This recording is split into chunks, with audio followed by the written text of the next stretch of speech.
Hello, friends, and welcome to Machine Learning with Cats, Part 5, the final installment in our journey this week. MLH is now live. There you have it. We're back. At this point in the week, I feel like it is redundant to introduce myself because if you're here, you've probably been to at least one of the other streams, probably at least two. But if this is your first stream that you're turning into for this track, then say hello. Hello, Sunny. It's good to see you. So the big reveal from all of the voting on what color glitter I put on my face is, of course, that silver won. I don't know if you can see. Green was second place, and I did put a little bit of green glitter in there. I think most of it may have fallen off by this point, but I am, as previously mentioned, colorblind, so you'll have to let me know if you see any green flecks in there.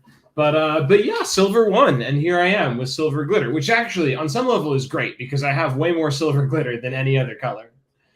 Shoria, hello. Good to see everyone. I'm just thrilled for folks that have made it to the end of the week, We are really in it now.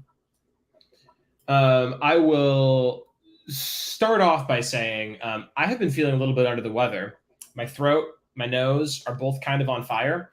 And I think I was a little bit sick. I also think talking for 2 hours a day, like nearly continuously, has put some miles on my ear, nose, and throat. Hello, Pradip. Good to see you. I think I'm reading your username right, that it is the Pradip Talks. If not, let me know, and I'll not say that. But yeah, so today is really kind of our victory lap day. We will be covering some new content. We'll also be touching on some stuff that won't actually. So I guess if you are new, actually normal stuff. First of all, beverage check. Tell me what you've been drinking recently. I have a glass of water in hand. And then I also have this thermos of tea that I've been drinking. I'm trying to reduce my caffeine consumption this week. It's been going okay. I have not actually reduced that much caffeine, but today I had one cortado and one thermos of tea. And so that's my beverage check for the day. You gotta sometimes reduce your caffeine consumption so later you can increase it. You gotta go in cycles. But then also, so beverage check in the chat. Let me know what you're drinking. Also in the chat, let me know if anybody, this is their first time on a machine learning stream this week. Because if it is, I will try to clue you in on things. But if we're all folks that have been to the past couple sessions, then that's chill. The product talk says, love your session on first day. My sleep did not allow me to catch you live the other days. That is so fair. Yeah, no, this is something that I think, I don't know. I don't think there's a great solution to it, but I guess when you have people tuning in from all around the world, it's like, oh yeah, it's gonna be terrible for someone. Right now, it's great for me. It's like I'm streaming every day at like 5 or 6 p.m. So work is done, and I have a little bit of time to catch my breath and can still like take a shower afterwards. But yeah, I've heard both from folks in India and sort of around that part of the world, and then folks on the East Coast of the States that the timing is not great. But I'm thrilled that you're here. Part of me wants to say, like, put out a poll and be like, oh, what time should we stream? And the answer would be like all the time. I think there's no time that really thrills everyone. But I'm thrilled that you are here today, right now. Okay, so let's get into it. I guess for starters, I'll drop the check-in link. If you are here, check in. Show that you are, Sunny's on top of it. Show that you have arrived, both literally and metaphorically. And then I will also drop the Kaggle link.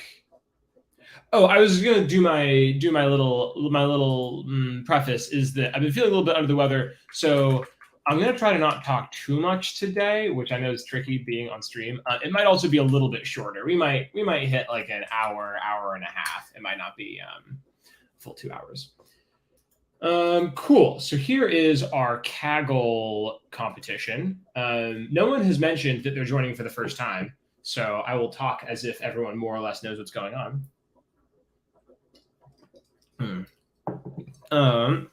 if we hop over to our leaderboard, things are heating up. We've got 4 folks that are sub 10. So this is saying that when they're making a prediction based on a CryptoKitty, that their predictions are correct, or on average, their predictions are less than 10 Ethereum away from the actual price that they were asking, which is really cool. Like I'm impressed. I mean, honestly, everybody who's sort of like 10 or below, I think is doing a great job. I mean, everyone's doing a great job. If you're down here, if you're the person that this submitted a 46 submission, then you're also great. I love you. But yeah, very impressed by a lot of the submissions. Nothing really discussion wise to catch up on. Oh, of course, everybody who filled out the feedback form voted for silver. There were 2 folks that voted for green. So there's a little bit of green in there, but mostly this is silver glitter day. And then yesterday, I think we did some Keras, but the big thing was breaking into convolutional neural networks. Can anybody tell me what a convolutional neural network is in chat? Me raising my hand. Don't raise your hand. Just, say in chat what a convolutional neural network is. If you have an answer, you will be entitled to all of my adoration for like 5 seconds. I'll say it's a tricky thing to define, or it's a tricky thing to put into words. So we know a dense neural network, if we have a dense neural network somewhere. Oh yeah, we copied out all, we commented off all the stuff we weren't using.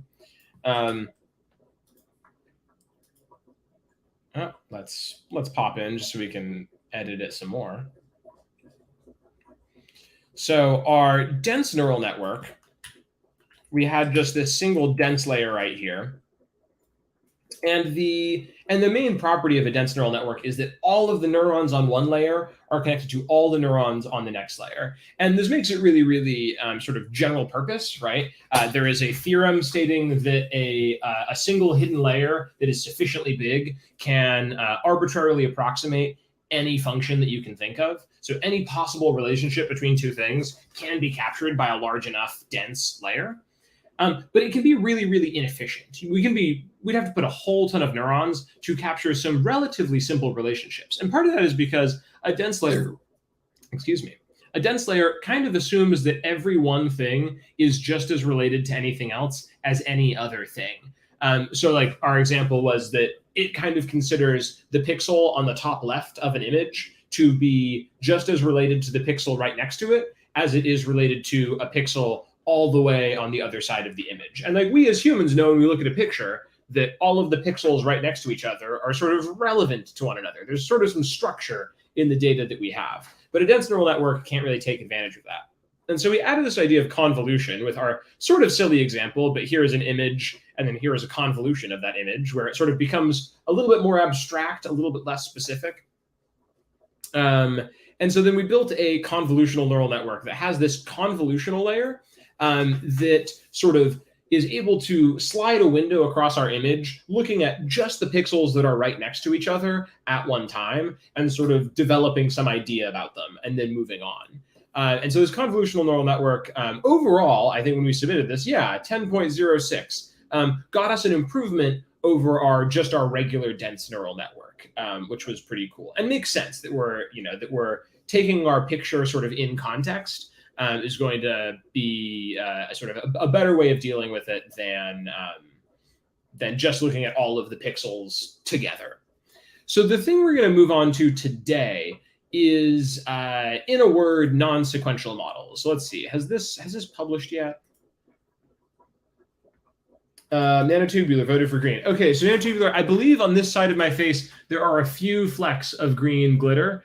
And if they are there, I put some on, they may have all fallen off by this point, but if they are, I hope you appreciate that we did a little bit of green. Yeah, there we go. You are, I don't leave anybody, especially if someone's like, you've made it to the end of the week of streaming. I don't want to ignore your wishes. Okay, so non-sequential models, has this been shared? Yes, this should be public. If we go over to our code tab, Part 6. Yes, Part 6. Okay. So here is part 6, which I will click edit on, and we can sort of dig into. So our basic linear regression model just had a notion of speed. And we made a much more powerful version of that model by looking at the image of the NFT, all of the pixels, right? Also, actually, before we get into this, a side note: somebody, I do look at the feedback form, and someone specifically asked me to. I mean, I suppose is Helen something. I forget the username, but if Helen someone is on stream, if you drop in chat and say yes, I'm still here and would like to have this problem solved, I did pull up a fix for last stream. You asked about. Just getting a random image off of the internet and turning it into an array. And I do have working code for that, which is, I did it in Colab, so it'll be a whole separate deal. But if you are around and say hello, I can jump into that maybe at the end. Okay, so we had our two models. One was just based on our image. One was just based on our speed, so our just a number.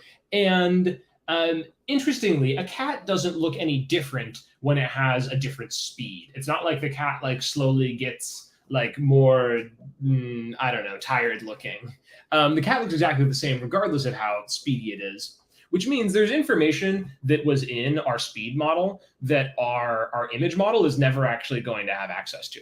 So one way to do this is to combine those two models into a non-sequential model that has multiple branches that all sort of feed into one. And I think this is I think this is sort of a graduation level sort of Keras model where you are not just dealing with your single stack of Legos. You are learning to build sort of more interesting patterns with your Legos and having different layers feed into other layers. And so that's what we're going to look at in this notebook. And we'll play around a little bit. So this is just reading in our data like normal.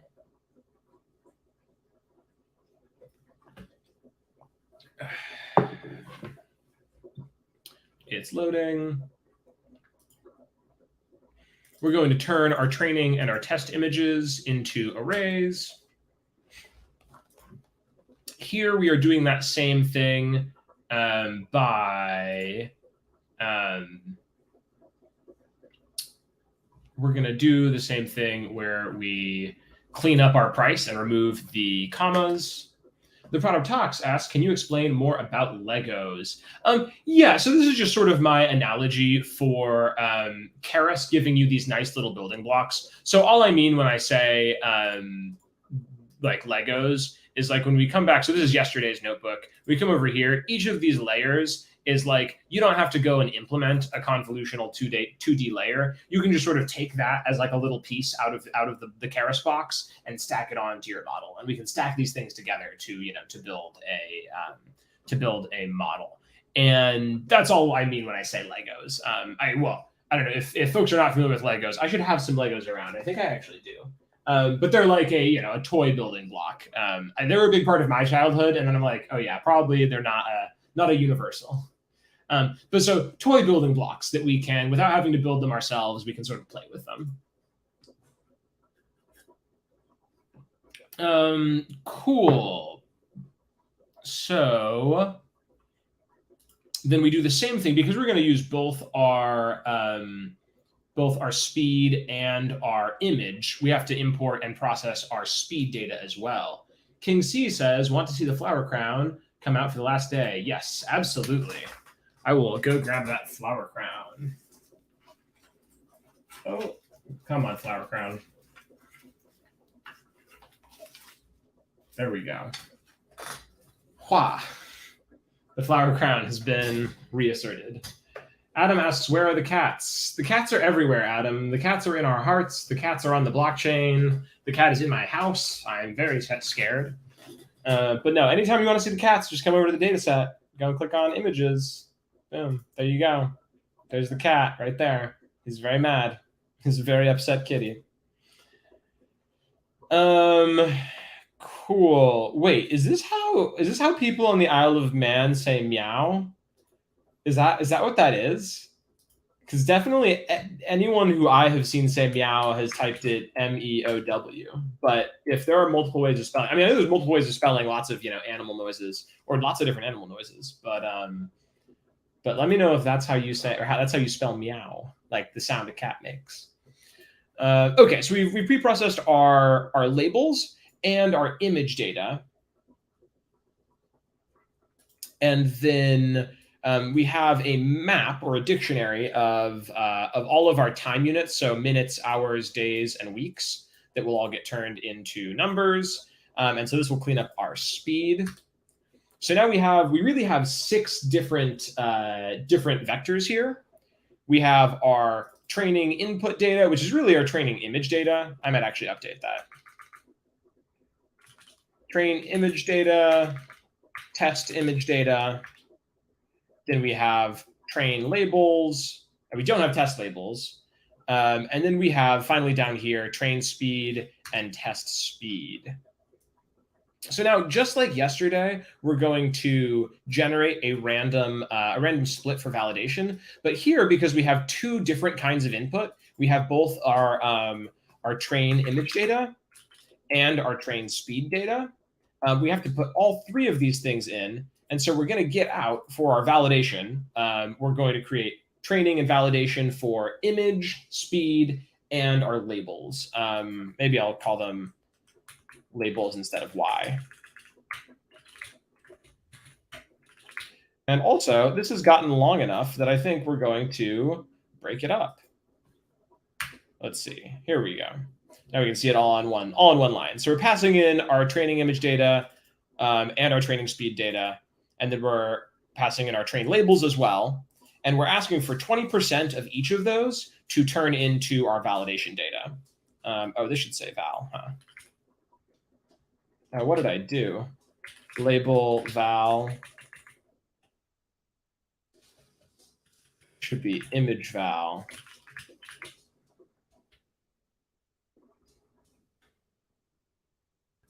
Oh, this is, oh no, label train and then label val.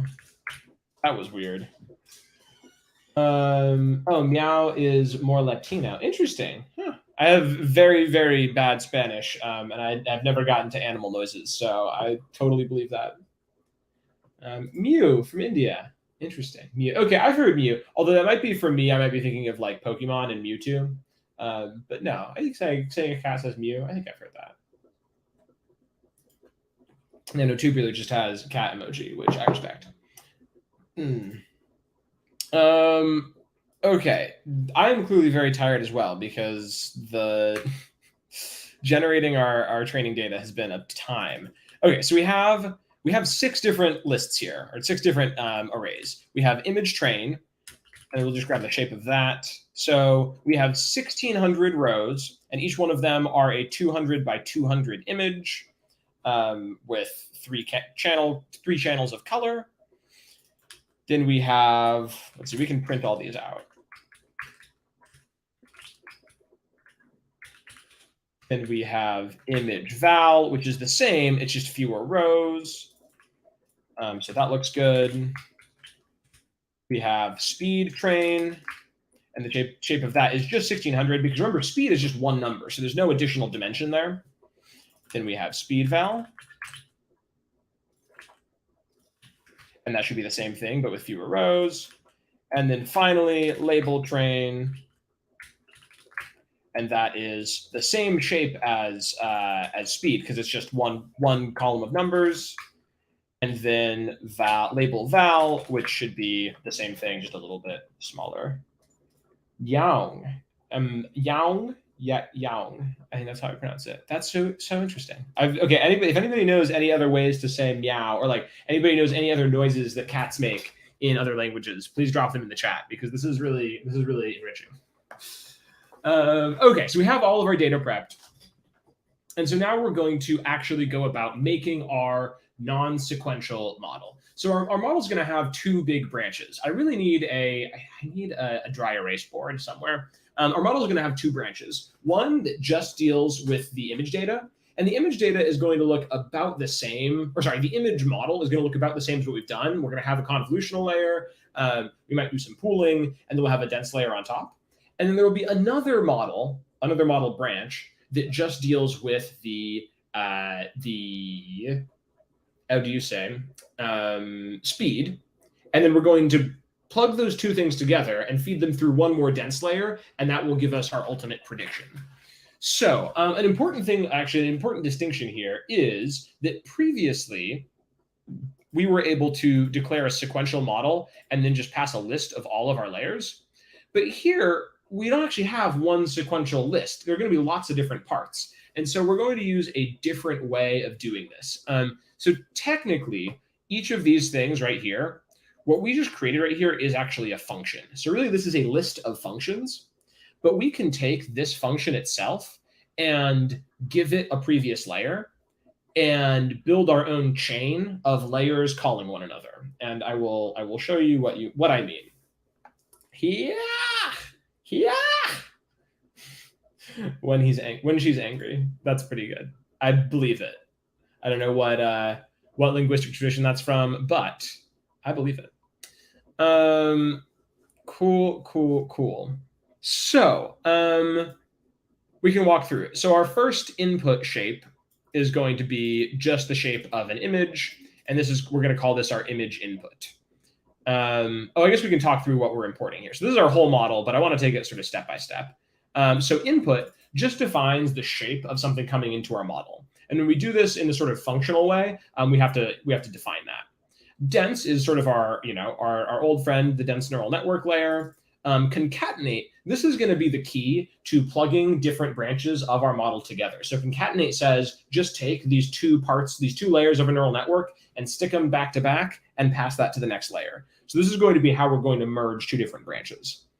Then we have flatten, and flatten, of course, we've used before. It just says, if you have a 2 or a 3-dimensional thing, just flatten it to 1 dimension. Convolutional 2D, that is our convolutional layer. You need to scroll over. Max pooling 2D, that is how we sort of combine multiple convolutions into one and sort of squish them down. And then it came back. And then our last layer we're importing is batch normalization, which we might not use. And we can talk about batch normalization if it comes up. I don't think I'm currently using it. So we're defining our two inputs, and really we don't need the speed input until later. So our image input here is a 200 by 200 image with 3 channels of color. And then we start by, so remember this convolutional layer that we're calling turns into a function. And this is there's a thing called higher order functions that operate on functions. And so this is technically a higher order function because we call this function, it's really kind of a constructor, but bear with me, and it returns to us a function. So we could call that, like if we wanted to, we could say my convolutional function, and then we could call my convolutional function just like this. In practice, we usually don't do that. We just take this thing right here and just treat that as our function.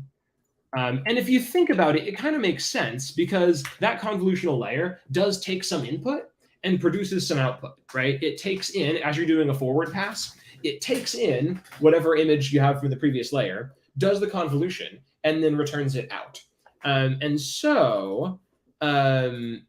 So we can use this whole expression as a function that takes our image input and then returns an image model. Now, really, this is sort of our intermediate layer in our image model, and we will continue passing this image model as an input and then reassigning the output back to this variable image model. So our second layer, convolutional network, a little bit fewer layers here.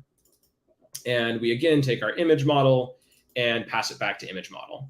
Then flatten doesn't take any parameters. I think this is actually a good sort of line to look at because flatten doesn't do anything. Oh, our dense, we should really give it a ReLU activation. At least I think that would be good. So flatten does not really take any parameters. And so this is just the flatten function. And we pass it our image model. Same thing happens with our dense layer.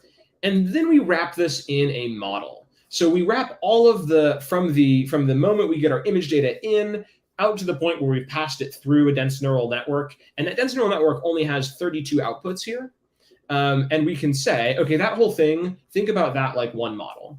And that model's inputs are going to be the image input from the very beginning. and that model's outputs are going to be whatever we actually output from image model. Or really it's whatever we output from this past image model here. And we can plug that back into image model. Now, this way of using Keras is a little bit, I think it's a little bit less intuitive, but it has a little bit more flexibility. Because instead of saying you just have one stack of layers, it's saying every layer is a function, and you can pass into that function kind of whatever you want, and whatever goes out of that function, you can use anywhere. Something that I am realizing is that this method, just like as I'm explaining it, this method of using the same name here, I think is a little bit unintuitive. And so what I'm going to do is I'm going to go and actually replace these with what I think might be more easier to explain variable names. So we could call this also, I don't know why I'm using camel case. I use the image input. Image input. And let's call this output of layer 1. And so we feed the output of layer 1 into layer 2. And we can call this output of layer 2. And we can feed that into our flatten layer. We can call this output of layer 3 and feed that into our dense layer. We can call this output of layer 4. And you can see how this gets a little bit laborious. And so we will often use the same variable just because it is a little bit faster. It's a little bit easier to do. And you can move things around without changing your variable names. But for the sake of explanation here, also that's a little bit small. Let's crank that up a little bit. And then we can put output of layer 4 is the output of our model. So then the input we can still call image input. And then all of this together we'll call our image model. So if any of these lines of code don't make sense to you right now, like at least drop a, hey, Will, that's confusing in the chat, and we can talk about it more. Otherwise, we will move on to branch number 2. Now, the thing I want to call it is what we did just here. This is basically equivalent to what we did yesterday in this model. Obviously, it's a little bit different. We have dropout. A few things have changed. But for the most part, this is just a different way of phrasing that exact same model. So now, when things get different, is we can create a speed model. So this is our image model.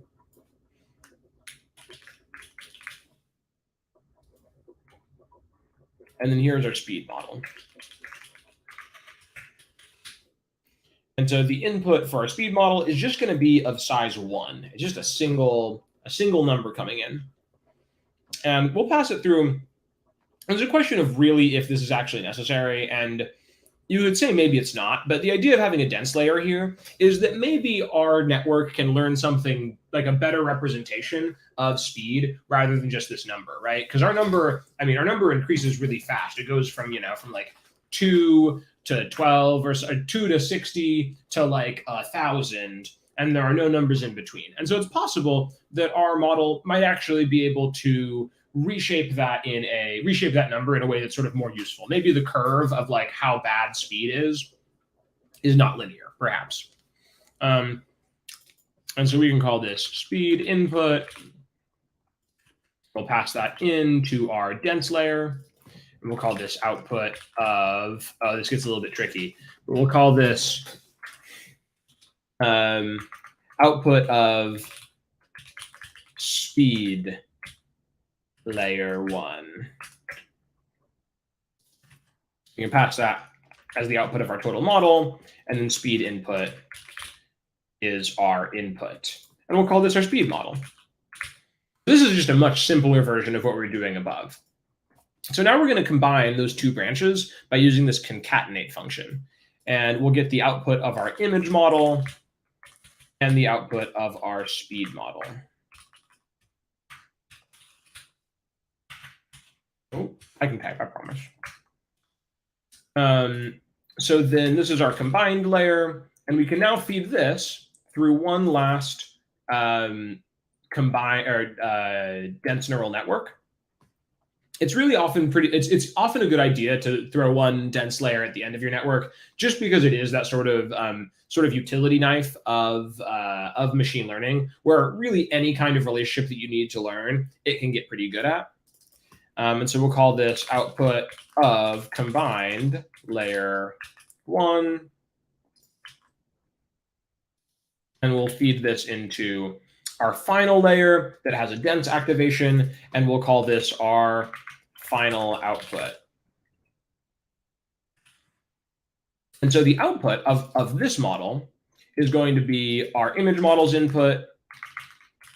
Sorry, the input is going to be the image model's input and the speed model's input. And the output is going to be our final output there. And we can finally call this just model. So this is, I know, a lot of code, but the thing it's doing is it has one branch that's just handling the image, another branch that's handling the speed, and then it is joining those two things together into one final dense layer to give us that prediction. And now, without further ado, let's try it out. Oh, this is maybe we can experiment with this. So I was playing around with the learning rate. We didn't talk a lot about optimizers. It didn't come up a ton. I think I mentioned the Atom optimizer as the thing that sort of, as your algorithm is trying new parameter values, your optimizer is kind of telling it what direction to go in. And so it's sort of telling it how to turn the knobs in order to make sort of an educated guess of what it should be doing differently. And there's this parameter that a lot of neural networks take, or a lot of optimizing algorithms take, called a learning rate. And your learning rate is basically how aggressive you should be in changing your guess. So like, I don't know if you've ever played a game where you have tried to like guess it's like a game of hot or cold with numbers, where like I'm thinking of a number and I'm thinking of a number between 100 and, or between 0 and 100, and you guess 2. And I say, oh, you're really cold. And so you might say, oh, I'm really cold. Okay. If you have like a big learning rate and I said you're really cold, you might jump up to 95. That would be like a big learning rate. Whereas if you have a smaller learning rate, you might say, oh, I'll jump up to 50 if you said I was really cold. And then if you have a really low learning rate, you might say, okay, I will jump from guessing 2 to guessing 4. And so it's sort of like, how much do you change your guess based on the information that what you said was hot or cold? Sort of the way to think about learning rate. Oh, I'm so glad that you think this is cool. I think, to me, this is sort of a neat way of breaking out of there's sort of Keras on Rails, where you can just do one sequential model, and there's Keras sort of Unchained, where you can really, you can hook up anything to anything else, that I think is neat. So learning rate. By default, for the Atom optimizer, learning rate is set to 0.001. Now, there's not really a great intuitive understanding of that, other than it's not going to change things too much on any individual run. You can run it once over all your data, and it'll change a little bit. And then on the next run, it'll change a little bit more. And one thing that you can do is, if your model is taking a really, really long time to converge, to sort of like reach its leveling off point, if it's taking a really long time, then you can try increasing your learning rate. And so that's something that I played with, but we can sort of try it out and play with it ourselves. Okay, cool. So here is, now this summary, I think, gets a lot less useful when you have multiple branches. We could look at other ways of visualizing if we have time. But so it sort of has the first branch up here. And then it has the second branch down here. And the second branch is really small. And then it concatenates them. And then it has our final 2 dense layers. And you see our biggest layer by far is this dense layer. Let's see, I think this is the first dense layer on our convolutional neural network, which kind of makes sense. This we have almost all the fidelity of our original, actually we have more than the fidelity of our original images. And it might be worth putting a max pooling layer there, but for the time being, we can take it out. We'll maybe think about adding that depending on what we see. So we have 39 million parameters. So that's quite a lot of parameters. So now when we actually go to train, it's a little bit different because we have sort of a more interesting input. So our X is now a tuple of both our image train and our speed train. And did I change those? Did we change the name of those? We have image train and speed train, and then label train. That's what I changed. So label train, and then we also have in our validation data, instead of just saying a tuple of x and y, we have an inside tuple of this is our input data, because we have two separate input data sources, and then our output is label val. And here we can just run it for 20 epochs to sort of get a sense of what kind of performance we're gonna get out of this.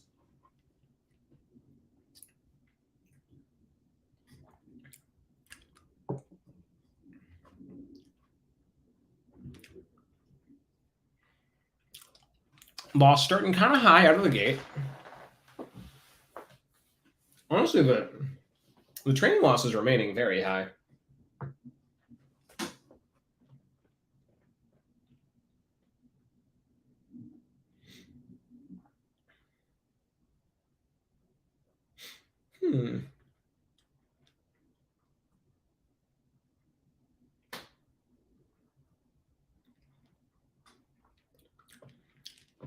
Okay, so I'll confess, looking at the performance here, this is my immediate thought is something feels a little fishy.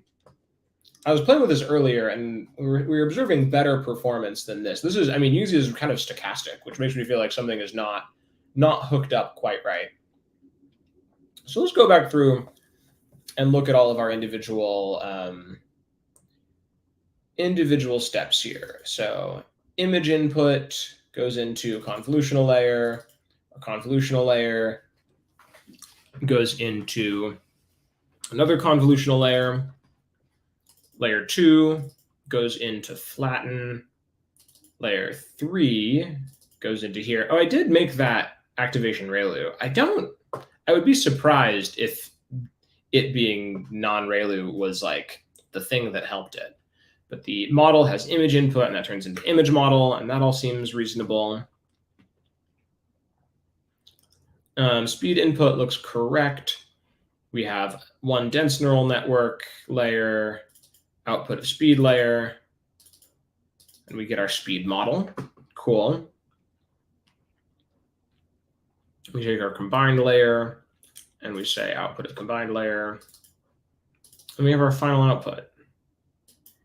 And then in our final model here, we say model equals image model, speed model, and our outputs is final output. Okay, so all of that looks correct to me. The question is, as I renamed all the variables, did I actually create a did I introduce a bug when I replaced all the variable names? Which seems possible. The other thing is maybe just to double check our data here, which I think we did, but we split up our data here, and then all of our shapes looked correct.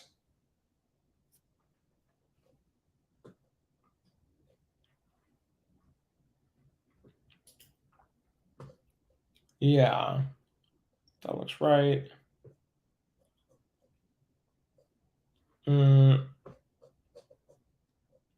Yeah, and we still don't, we're really not converging. This is jumping all over the place. So something clearly seems not exactly right.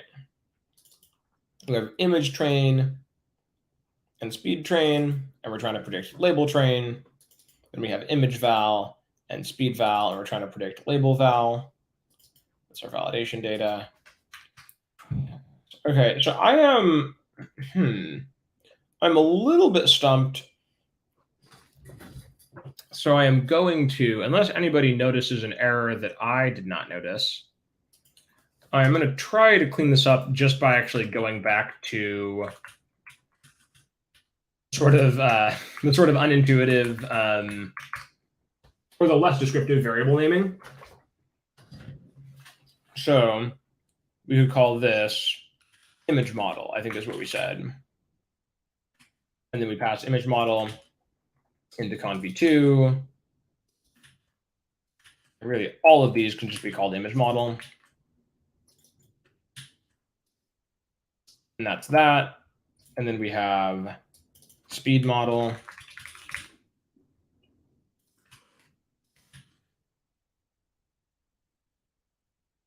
Max, that looks right.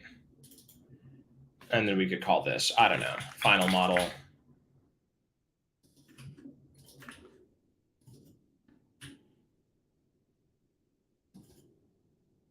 Oh, final model dot output. That might actually be the ticket there. And then we have image model and speed model. Oh, it has no attribute called output. Okay, I'm going to do a little bit of, well, I would say a little bit of live debugging. I'm going to continue to live debug because we've kind of been there for a minute here.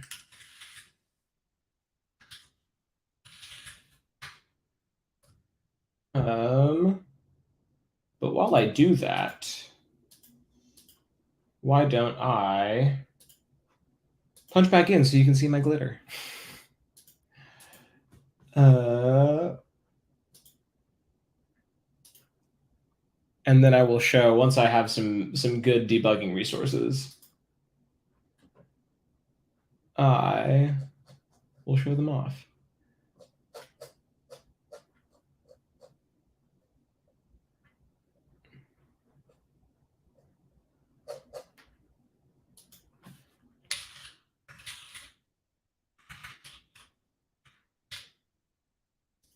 I guess we can actually we can punch back in. No, I did renaming. We can at least try just the renaming again. I don't think that will have fixed anything, but it is worth a shot. Yeah, that error still seems comically high. Yeah, it's not going to converge.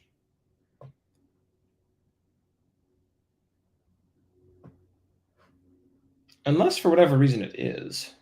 Nah.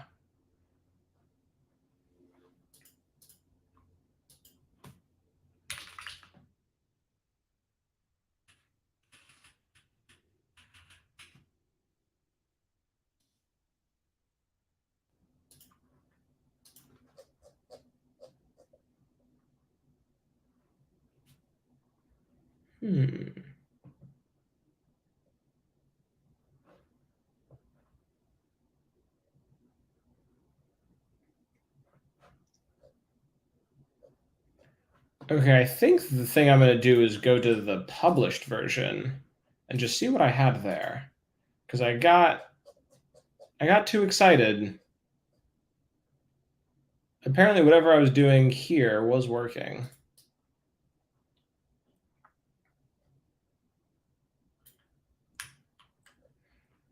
Oh, there's also the concern that maybe we did something weird with the data. We could try the original without splitting. Oh no, it is yeah. Oh, actually back here it was weird as well. Whoops. Okay. Apologize for all the live debugging.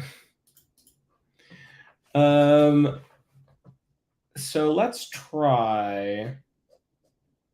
I don't know. I'm not sure, but I have a sneaking suspicion that this possibly could have something that the us generating or us doing our own split could have caused some weirdness. And we have our train labels and our train speed and our train image data. And so we could, when we're training, just say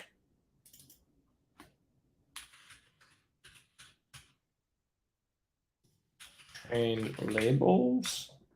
Is that what it's called? Yeah, train labels and train speed. And then instead of validation data, we can just call it validation split and say 0.2. Oh, unmatched. There we go.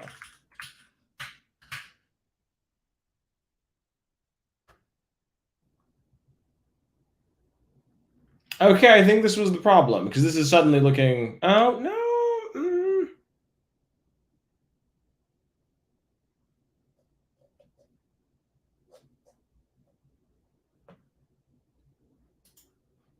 It's still looking like it's not converging.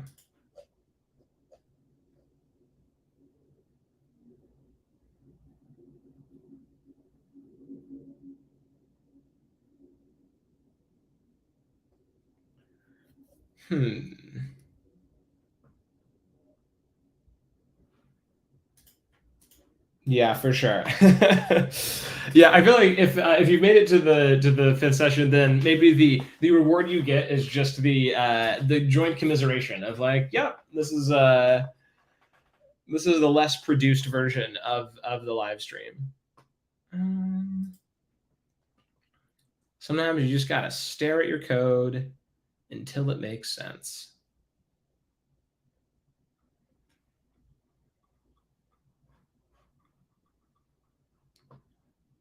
Huh. I also don't want to spend too much time just scratching our heads, but let me try using the default atom optimizer again.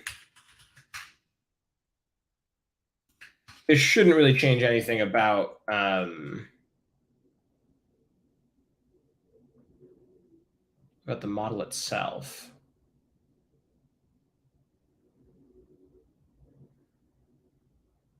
Yeah, that's still not converging.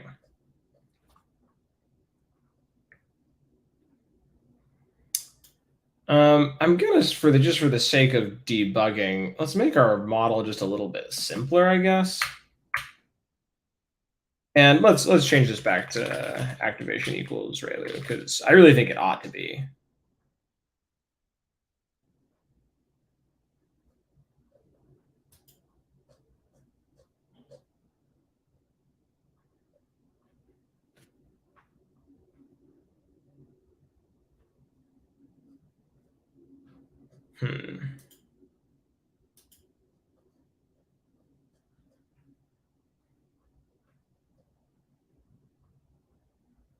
All right, let's make this much smaller.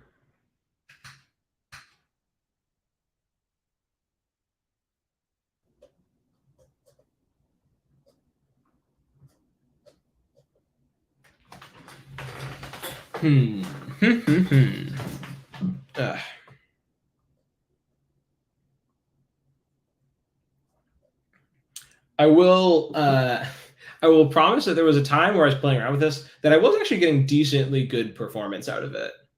And I guess word to the wise, when that happens, when you get some good performance out of something, save your code, save that version for posterity. And now it feels like the notebook is frozen. Why do I get the feeling that the notebook is frozen? Okay, that ran. Cool.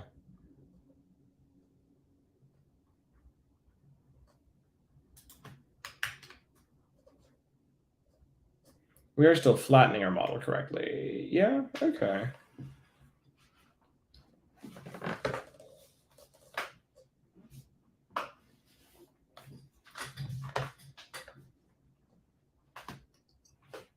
That is still super weird. Well, if I don't figure out in the next few minutes, I think we'll just call this one an L and move on with the stream. But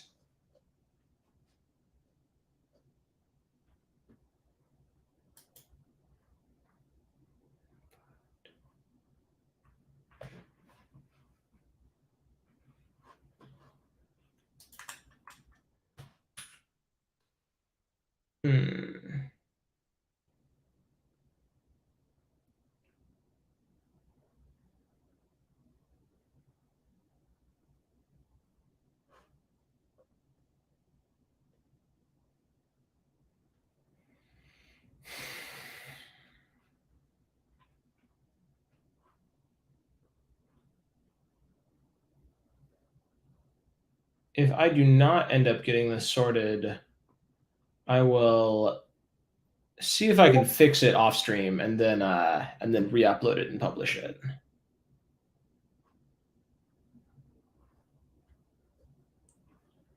As we can take a look at our dimensions to see if I don't anticipate there being any like big reveals here.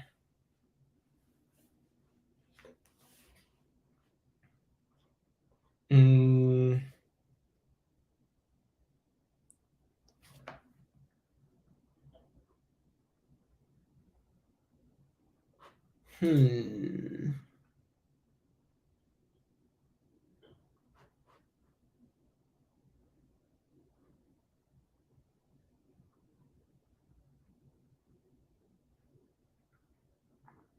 One thing that makes sense is that we have a 32 and a 32, and we're just concatenating those two layers into a 64, and that scans.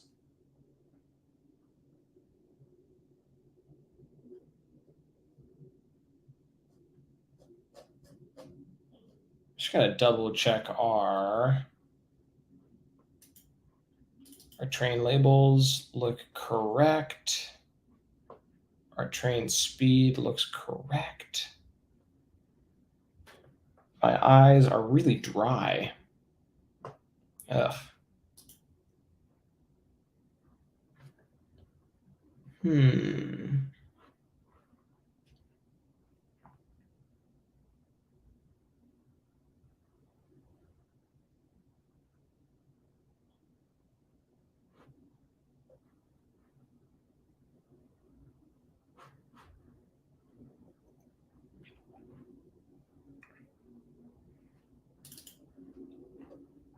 There was a time that I had this layer much smaller, but I don't think that has anything to do with it. But I'm really willing to try anything at this point.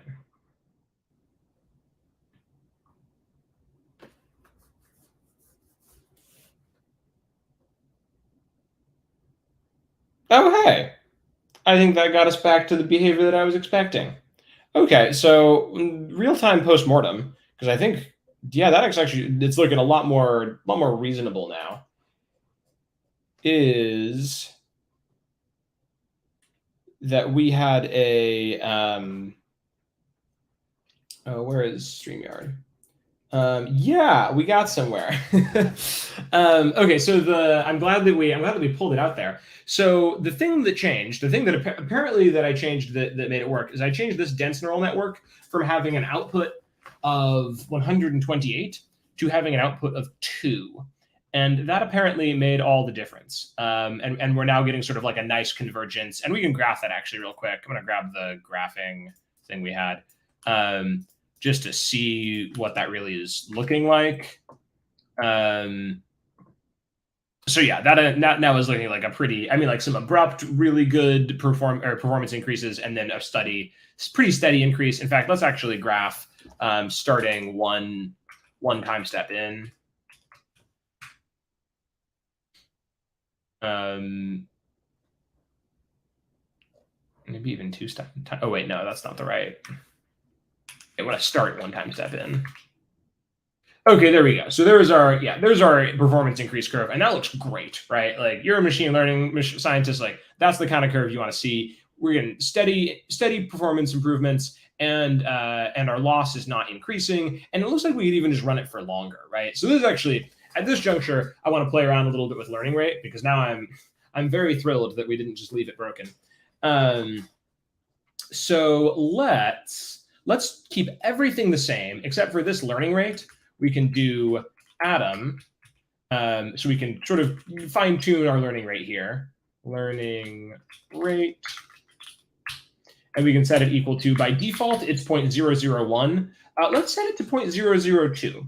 And so after 20 epochs, we got to just below 12.1. Let's see if we can go any further, any faster by doubling the learning rate.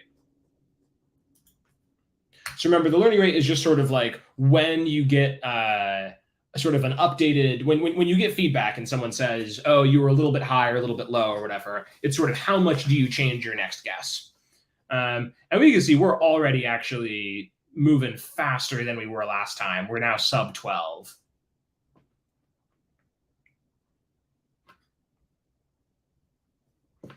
And it looks like, I mean, it's leveling out, but there's still some important performance improvements.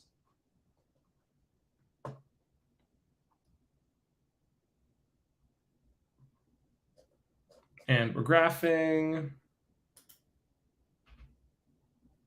Okay, so we could talk about why why this having only 2 here, why it was causing issues. And I think I have a couple thoughts. One is our activation function on the last layer is linear. And if you have a lot of neurons feeding into a linear neuron, it can be, in a word, sort of difficult to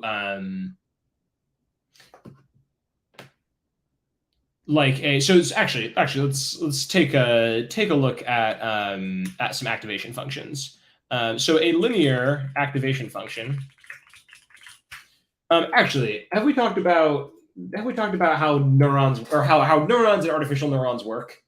Like generally, so the artificial neural network, it's not that deeply biologically inspired, but it is biologically inspired from the idea that in your brain you have these neurons that have dendrites. So dendrites are sort of all the inputs, or all the places where they get inputs, and then there is an axon that is, if all of the inputs arise past some kind of threshold, it will send a positive signal out. Otherwise, it'll be silent. So a neuron is, through a very simplified lens, it's sort of an all or nothing step function. In reality, it's sort of moving very fast, and it can sort of do a frequency modulation where by being on or off really, really quickly, it can kind of achieve medium states. But we think of a neuron as basically, as soon as it has enough sort of activation potential, then it activates and is positive. Otherwise, it's zero.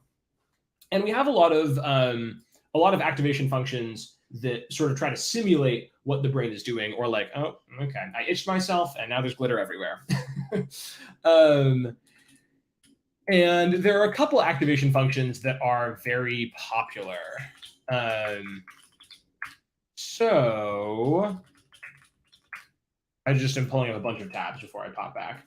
So the classic one is called the sigmoid, and sigmoids are used in lots of different places. But can we just, okay, there you go. But I just want to open this. So the sigmoid basically has this nice little, it's almost a step change, but it's not quite. It has some give to it. So if your input is very negative, you'll just be 0, and if your input is very positive, it'll just be 1. But in the middle here, there's some possibility of sort of a little bit of an increase, improving the output a little bit. That's the sigmoid. The ReLU is an interesting sort of variation on that. Instead of a typical, I just want the image.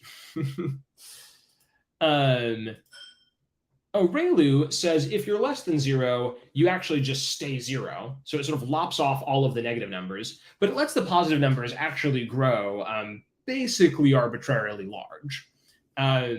And so it has this nonlinearity where it can still basically delete some information. It just says all the 0 things just stay 0. But then the more of a positive input I have, the more positive we'll make it. A leaky ReLU is kind of an interesting version of this, that it gives you a little bit of a negative if you're super in the negative. So if your x here is your the x-axis is your inputs, and the y-axis is your output. And so if all of your inputs add up to be very negative, you'll be just a little negative. But if they add up to be positive, you'll be positive. And then a linear activation function is, as you might have guessed, like literally just a straight line. And with a linear function, on the one hand, it does enable you to approximate lots of different kinds of numbers because you have all that linear space. On the downside, it doesn't give you a lot of sort of like balance, right? There isn't a way that you can, there isn't sort of like a center point of this line. All the other ones, because of their nonlinearity, there is a place where sort of there's sort of a cusp somewhere in the middle, or an inflection point. And here there is none. And here I'm going to wave my hands and be like, at some point I knew the calculus by which this was very important. But those are different. And so actually another thing I'm going to try is we should be able to make our final layer a ReLU as well. Specifically because we know that the value of a CryptoKitty should never be negative, right? So I'm actually interested to add that as well. Oh, we were going to edit our learning rate. We edited our learning rate, and here you can see we make a lot more progress faster. We get to this point where we're leveling out, and we're sub 11.9. So we've made more progress more quickly because we increased our learning rate. And you can see that by, it's still improving, but very, very slowly by this point. And around here, this is where you start to wonder, like, are we still really learning something? And we are, because our validation is still improving, but not by much. So the one change I made now is I changed the activation to our final layer to ReLU. And I'm curious what that will do to our performance.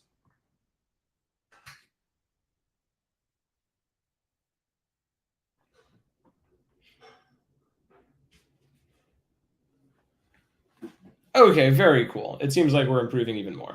So that final linear layer was really biting us in the butt there. We're getting sub 10. And here you can see we're starting to overfit, which is, I think, an interesting result here, that our validation performance is actually getting worse.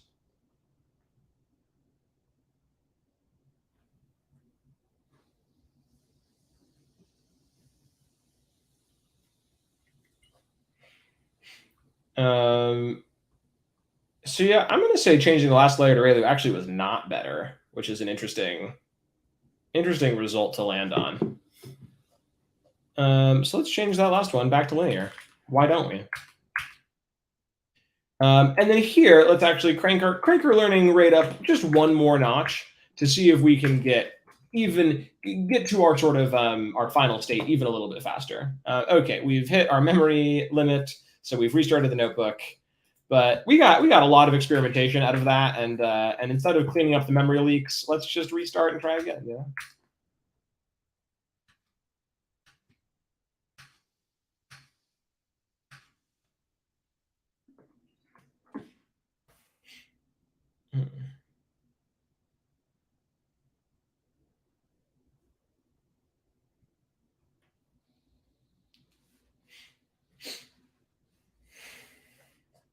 And image train.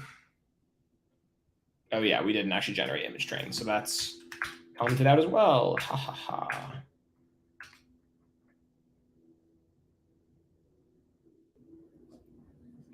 But so this time our learning rate is even a little bit higher, and we're going to see if we can get even a little bit more progress. Because under this architecture, which that is an interesting thing to changing our last activation layer from linear to ReLU actually really made our performance a lot bumpier.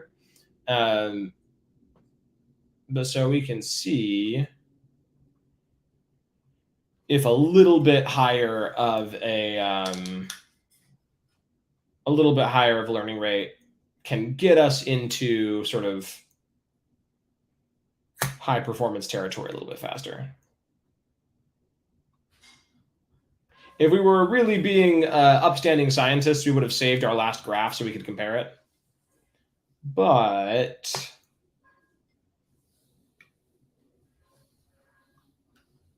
yeah, it looks like we're, I don't know, still making progress. So why don't we, for the sake of this, why don't we try just letting it run a few more epochs? Because it looks really robust to overfitting here, right? Sure, our validation loss is not dropping as fast as our training loss, but it is still dropping. So instead of 20 epochs, let's give it 40 epochs.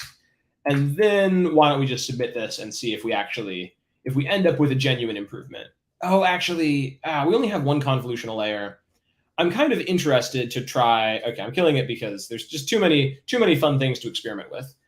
So our last experiment here, we did end up with just like one convolutional layer and one max pooling layer. I wonder what happens if we let's play around by adding a max pooling layer.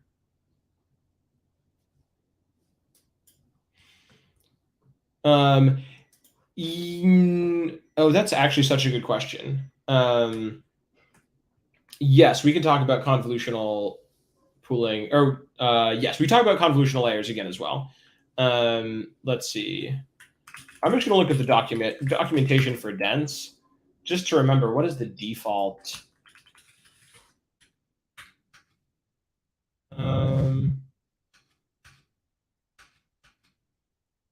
Default activation is none.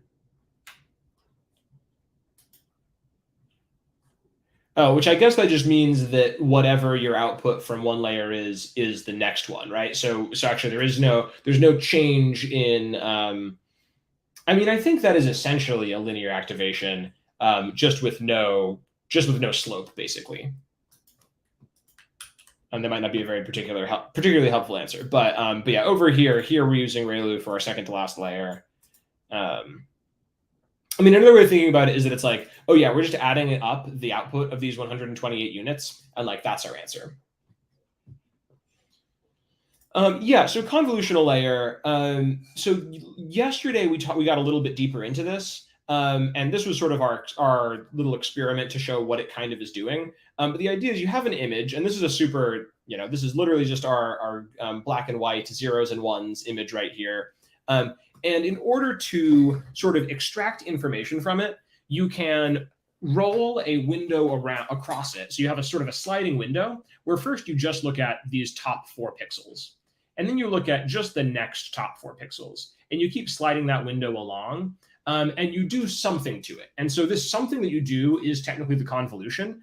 And I would say, actually, can we find a good convolutional neural network animation? I'm looking for like a GIF.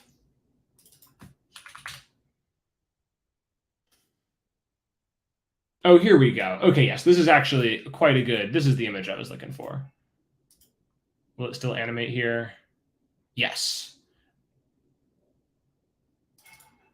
So what it is doing is sliding this window across, and you can see that in that sliding window, there are some little numbers of multiplication. And so it is actually multiplying by those little operands here. I can paste this into the chat. I think this is one of the better sort of visual understandings about what convolution is doing. And so this output layer is just summing up that whatever that convolutional layer is spitting out. Now, in practice, and people have sort of tried to gain an intuitive understanding of like, well, hey, what is a convolutional layer really doing? And the answer is sort of a couple interesting things. You can realize that it's actually training itself to pick up on particular features. So a lot of times these will pick up vertical or horizontal lines. Sometimes they can pick up curves. Sometimes they can pick up sharp edges. At higher levels, if you feed one convolution into another, you can actually get higher level feature detectors where you're looking for fur or eyes or things of this nature. And so here, this is a 3x3 window. A thing that I am actually interested to try back in our world over here is, and so then max pooling is sort of the most intuitive way that I would put it is that for each of those sort of filters, it is just picking the biggest number. So max pooling is just saying of everything in this window, like what's the biggest one? And so it is a way of sort of making your image smaller.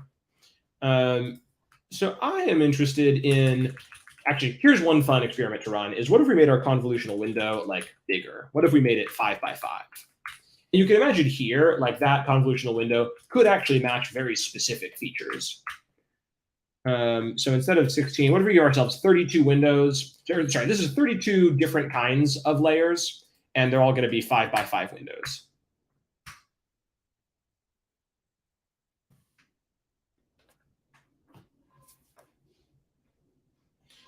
And we should see at the very beginning more loss because it looks like we're going to have a tough time converging.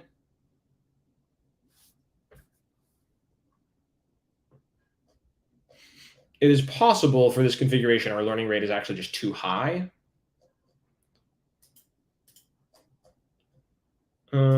Maybe 32. I'm going to go back to 16. Yeah, I kept all of this the same here. Just go back to 3 by 3 and 16.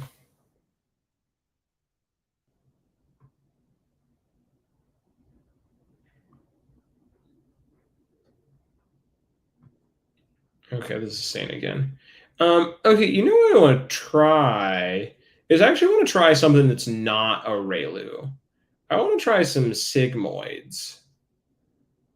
I'm going to try actually the final output of this dense layer. trying sigmoid. Actually, I want to beef it up again. 32 and 5 by 5.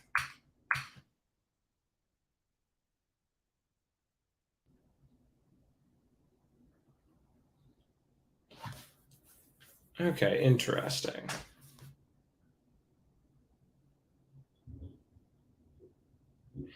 Okay, so I have a hunch or an intuition about what was going on. There is this thing in machine learning called the vanishing gradient and the exploding gradient, and the usually the way that vanishing and exploding gradients are described is with calculus. But I will try to not invoke calculus and just give you an understanding of what we're doing with our giant network is we're multiplying a lot of matrices, right? And if on average you multiply the two matrices together and you get a number that is less than what you started with, and if you keep multiplying matrices, you will eventually tend towards zero, right? If you have all your matrices and when you multiply two of them together, on average you get a number that is bigger than what you started with.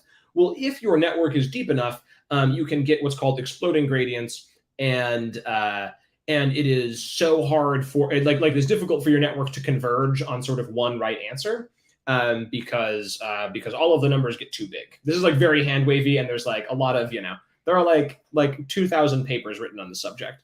But one thing that that ReLU specifically can be subject to is because there's no upper limit on how big your number can be. Technically, there's a limit on your gradient, but that activation value can be super high. And so my intuition for what was going on is when we were feeding just a bunch of ReLUs through, as we made our network just bigger here, we just got more numbers that we ended up summing together. I think having leaky ReLU probably would have been actually a better call. Maybe sub out for leaky ReLU. Keras leaky ReLU. Oh, is there not just a string we could pass in? That seems like too much work. Okay, so the thing I'm throwing out, if you want to go and explore leaky ReLU layers, it might be a little bit of, well, you have to instantiate them, but it should be good. Okay, so so making this bigger didn't really help much. And I guess the intuition that I would have there is that, like, yeah, we basically had the information that we had. There's not like, there aren't that many specific sort of, not like higher level, but like just bigger pixel, because we actually really pixelated our images. It's not like when you look at 5 by 5 pixels at a time, you're looking at like a fourth, not a fourth, you're looking at like a bigger chunk of the image. So a different thing I want to try is just doing two convolutional layers together, possibly with a max pooling layer in between them.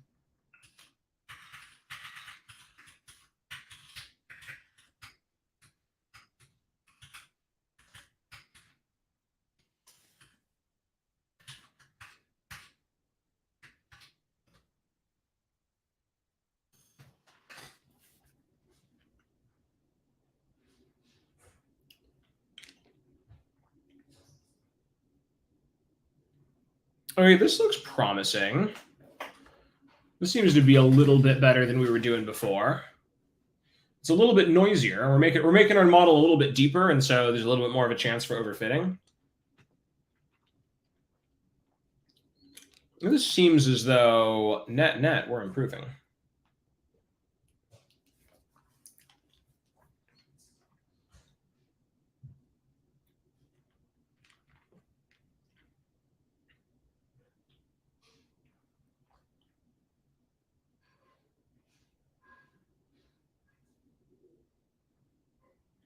And it seems like probably not making much more progress there. It seems like we're actually started to overfit a bit, which, yeah, that seems right. Fair enough.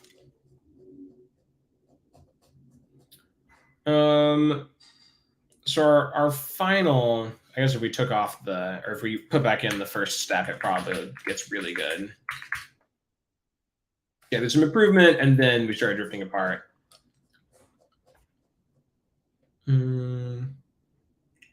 We could try giving ourselves fewer filters on that second convolutional layer. So this is not the people talk about, oh, machine learning, there's like, sort of the science and the art. And for me, like the thing that in my head is happening is whenever I see overfitting, I think, oh, I want to give my model less capacity. And this is like this is sort of a crude way of putting it, but it's like, oh, I just want to make my computer's brain a little bit smaller. And here, where our computer's brain is smaller, and we're now sort of underfitting, but we're not overfitting, right? We're not getting quite as good performance, but we're getting it more consistently.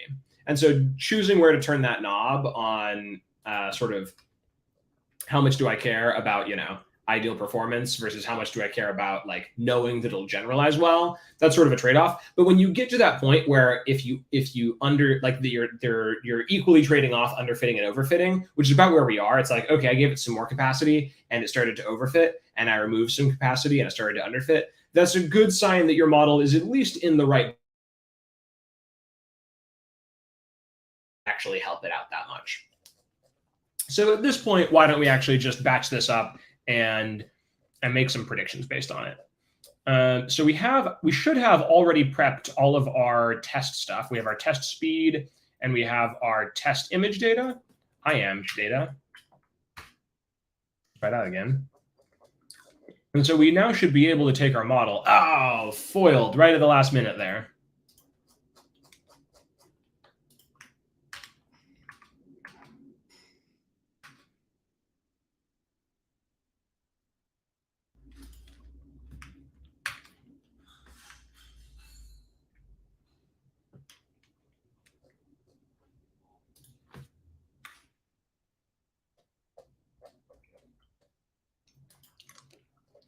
Because I'm crazy, I'm cranking up the learning rate to 0.004 on this, what should be our last run of the model.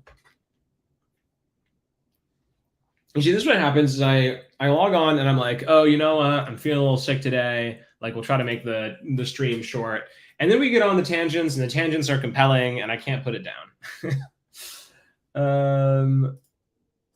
Okay, yeah. Let's run this. And then we can even start pre-writing what we think we'll have to do. So we think we'll write model.predict, and we'll pass in just to the training data, or just the input data, which should be, we had test image data, and I believe we called it test speed.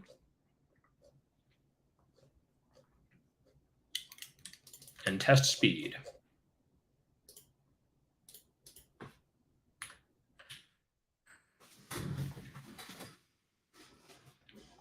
And we should be able to just say test df price equals whatever we get out of that.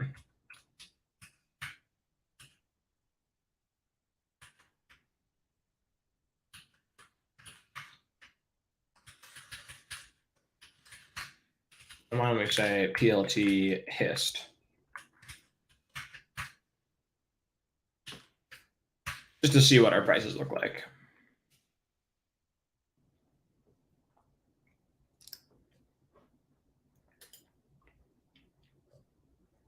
Come on, computer.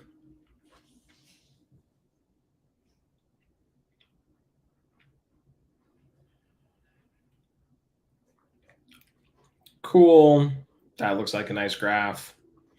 We made our predictions. Oh, that's interesting.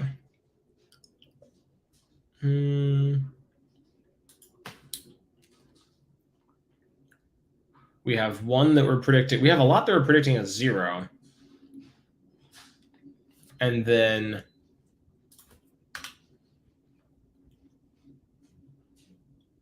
one we're predicting to be 120. Huh. Well, let's give it a go. Let's submit and see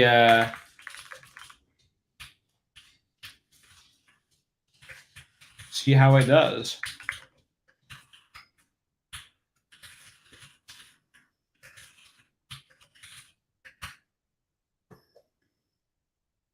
Let's see, nothing that should give us any errors here.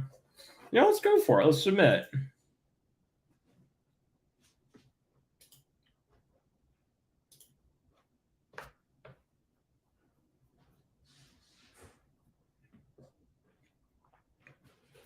And this one actually shouldn't take too long.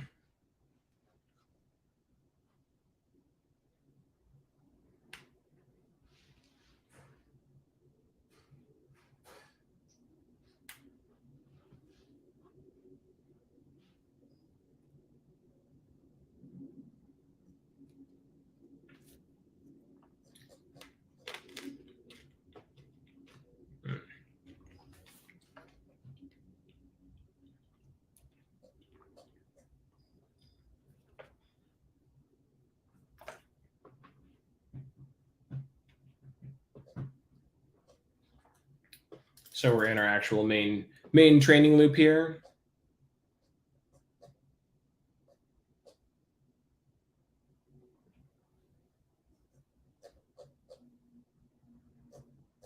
$17 out of 40.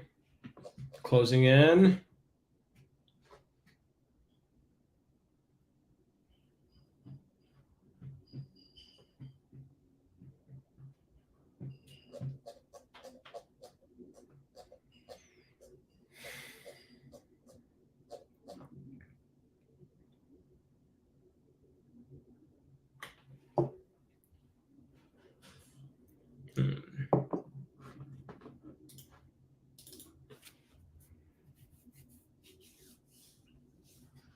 Okay.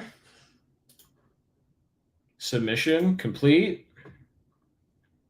And oof, we got a worse score than on part 5. Which now I'm tempted to see. I can see the private leaderboard.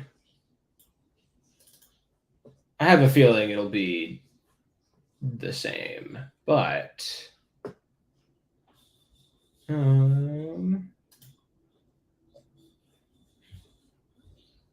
okay, yeah, it does a little bit better on the private leaderboard, but not that much better. So that's a little bit of a letdown. I think for the final part, I think we'll call it a wrap on that. I think it's like an interesting thing to try. I mean, I guess if I was going to continue on this and my throat and my eyes were cooperating, there are a couple of things that I would try. Mainly, I would try just immediately. We did a little bit of sort of flim flam here. I would try sort of immediately replicating this neural network, because this one by itself was getting pretty good accuracy or pretty good performance. And so I would try just porting that over, because in theory, just adding that additional information of speed shouldn't make us worse. And so if we had the same architecture, that would likely benefit our outcome. Okay, so just so we don't end on a down note, I will publish this so that y'all can iterate on it if you like. But just so we don't end on a down note, I am going to grab. This one's also sort of a work in progress. This is one of those things that I tell myself, oh, I'll have more time during the week to finish some of these things up. But so this is still just with our black and white images. Putting together our model basically from yesterday, but using a thing called GradCam, that is all of this code right here is taken from a tutorial from the Keras documentation. That basically it's doing what we did on day 3, where we looked at, when we had just a very, very simple model, we could take the single hidden layer and visualize it kind of like that layer was an image, and you kind of got an overlay of what a cat sort of looks like. But this allows us to do that with more complex architectures, where it can actually trace back what pixels from the original image had a big impact on the sort of final decision. And I'm not going to talk too much about it, but I do think it is sort of a neat variation on what we were doing earlier. And if you think about it, earlier we were just looking at the weights themselves. So it was what the model had learned. It wasn't about any individual cat. But here we can actually see, are there sort of generalizable, or are there things about this cat in particular that are causing it to have a really high or low number? Oh, this should be part 3, not part 2. Or actually, we should add data. Let's see, resizing images.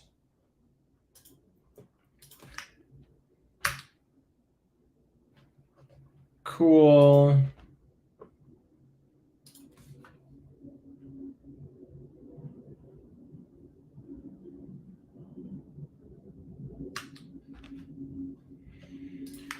All of this is pretty normal. So here we are using, oh yeah, we need to import TensorFlow. Ha ha ha.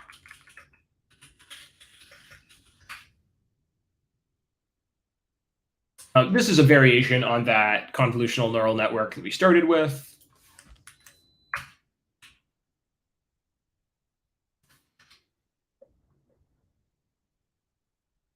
And then these are some functions that we are going to use to do that sort of back propagation exploration of what pixels really led to the decision. Oh, this is a tragedy. I guess we can still do it. We're currently not hooked up to a GPU because let's see which thing is still running.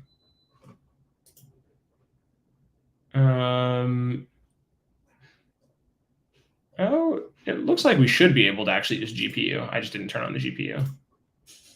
Okay, this will be painfully slow. So let's go back and get our GPU.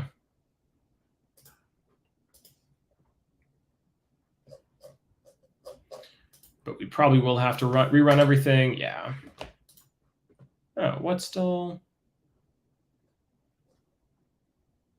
Oh, non-sequential models. Stop session.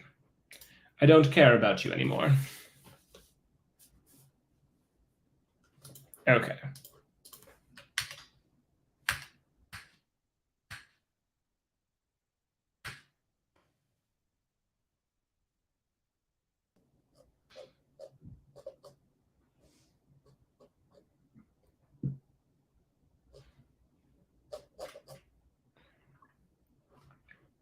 Importing our images.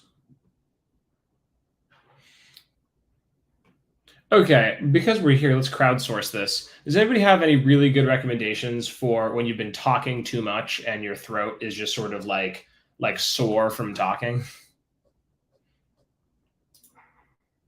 I've had my cough drops, and they have helped a little bit, but as previously mentioned on stream, they're just candy.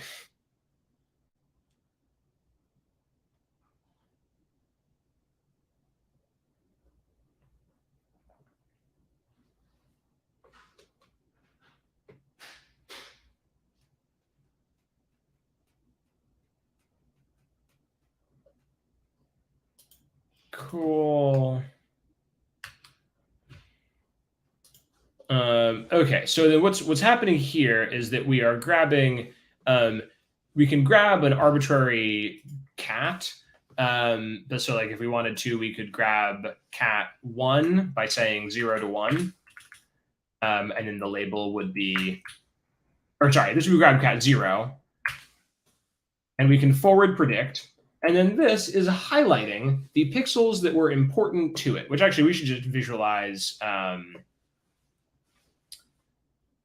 We should visualize the cat itself.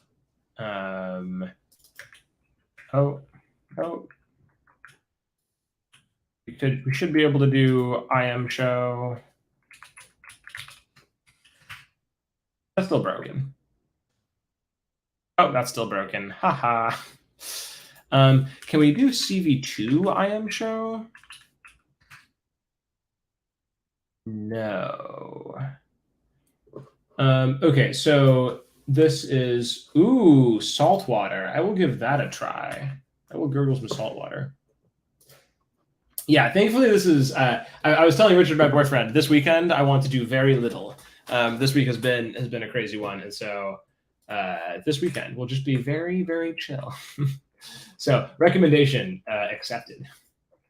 Okay, so this might not work in Kaggle, but in Colab this was working because IMShow was failing. There being a patch to just fix this problem because this was broken in Jupyter Notebooks. No. Let's see. Could we try pip install Google? Let's see.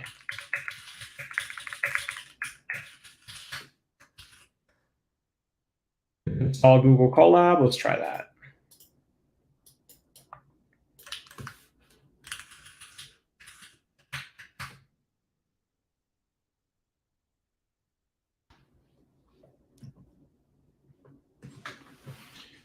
Which I think I gave the sort of the lore on this, that some libraries, when they are invoked from a notebook environment, like a Kaggle notebook or a Jupyter notebook or a Colab notebook, will try to do extra things. But those extra things often break. And so then you get this problem that it's like, well, hey, if you call this from a notebook, it'll just, mess up your stuff. And so this is specifically Colab, which is a notebook like Kaggle, coming up with a fix, but they can't actually change the original CV2 library. And so they are sort of fixing it themselves. But this fix might not work in Kaggle.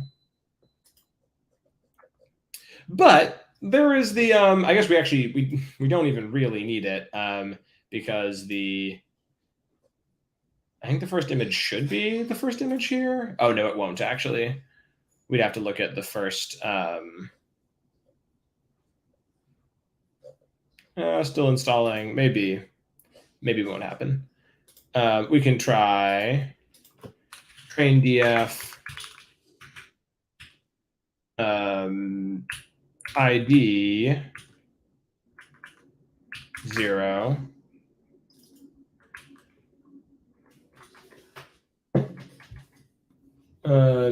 Yeah, no, so I was actually, if the person that asked for it had shown up, I had this example working on Colab specifically for downloading a random image and using IMShow. And you haven't gotten it to work in Kaggle, have you? I think Kaggle probably has a fix itself. Let me just look Kaggle.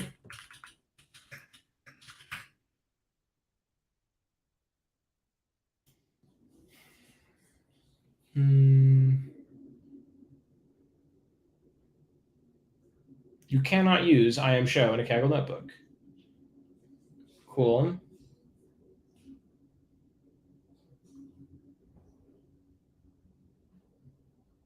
Oh, the matplotlib should work.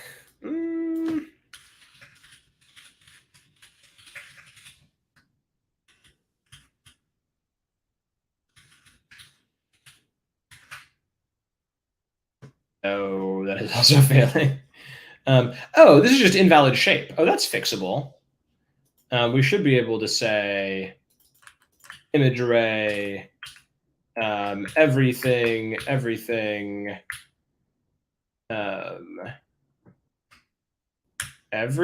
0. Maybe one less everything.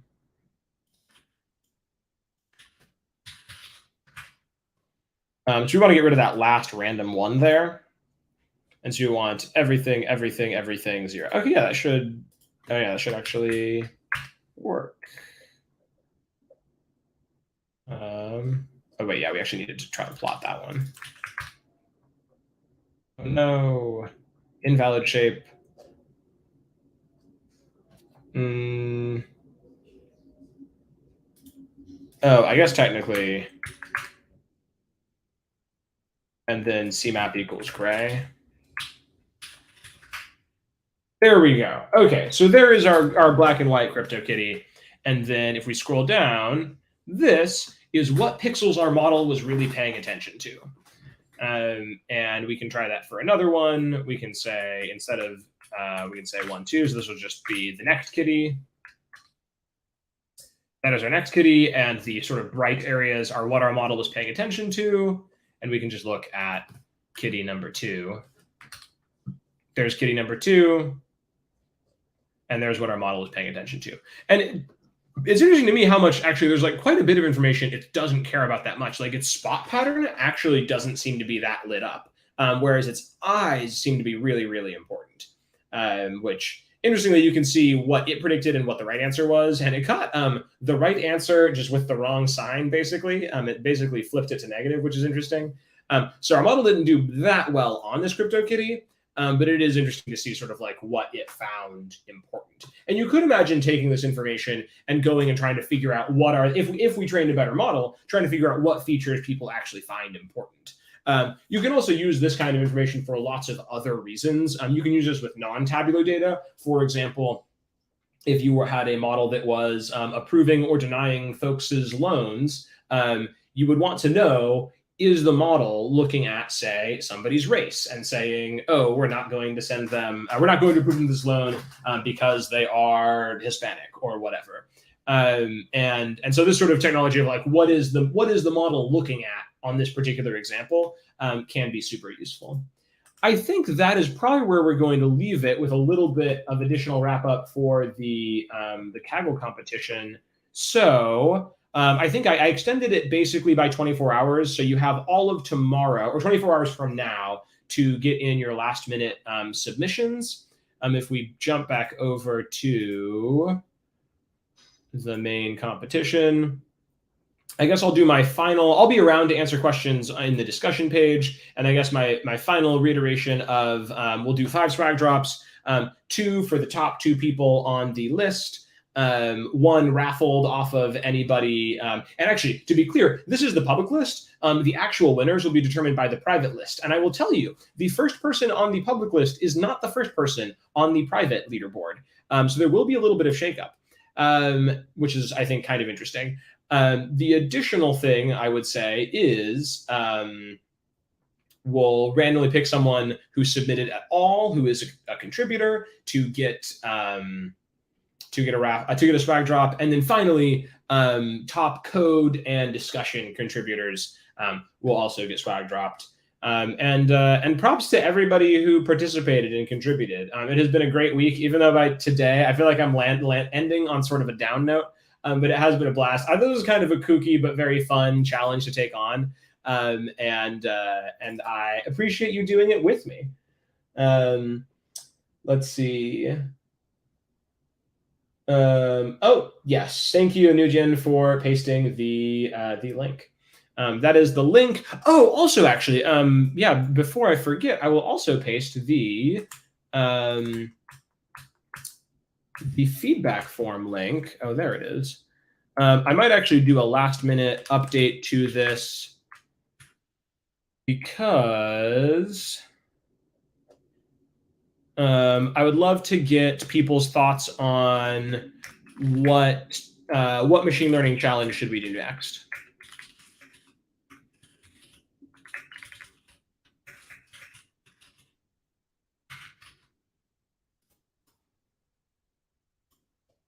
Boom.